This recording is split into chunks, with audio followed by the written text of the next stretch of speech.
ba may ibig sabihin ang pag-like mo sa status ko sa Facebook? Nagre-reply ka rin sa Twitter.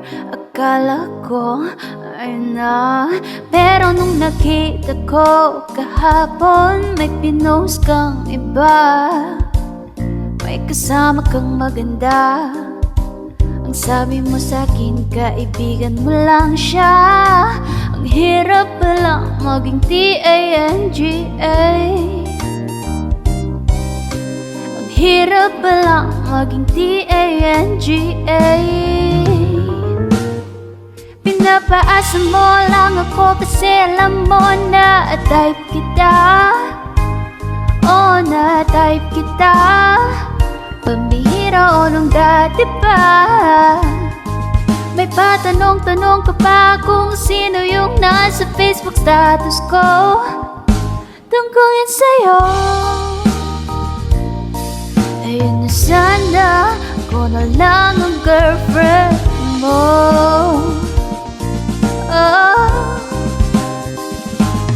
Parang gusto ko nang sabihin ang feelings ko na tinatago sa'yo. Para na kong pulis maka-stalker sa profile mo. Ano ba?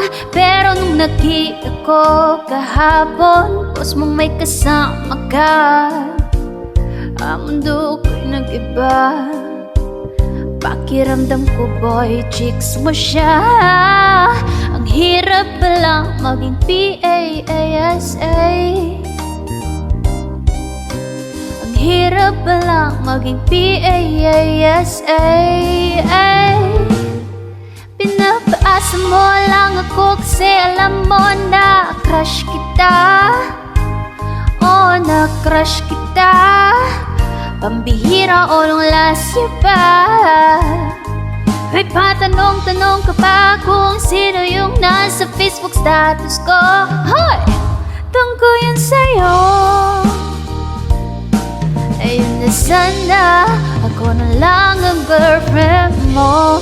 Iniisip ko tuloy na paagaw pa pag hihinal akong sa'kin may gusto ka. Nagmumukhang sira, iniisip na may ibig sabihin yung message mo.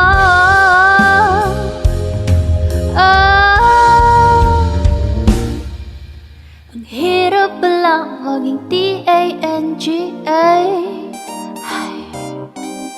Ang hirap pala maging T-A-N-G-A. Pinapaasa mo lang ako kasi alam mo na crush kita. Oh, na crush kita. Pambihira ho nung dati pa. May patanong-tanong ka pa kung sino yung nasa Facebook status ko. Tungkol yan sa'yo. Ayun sana, ako na lang ang girlfriend mo.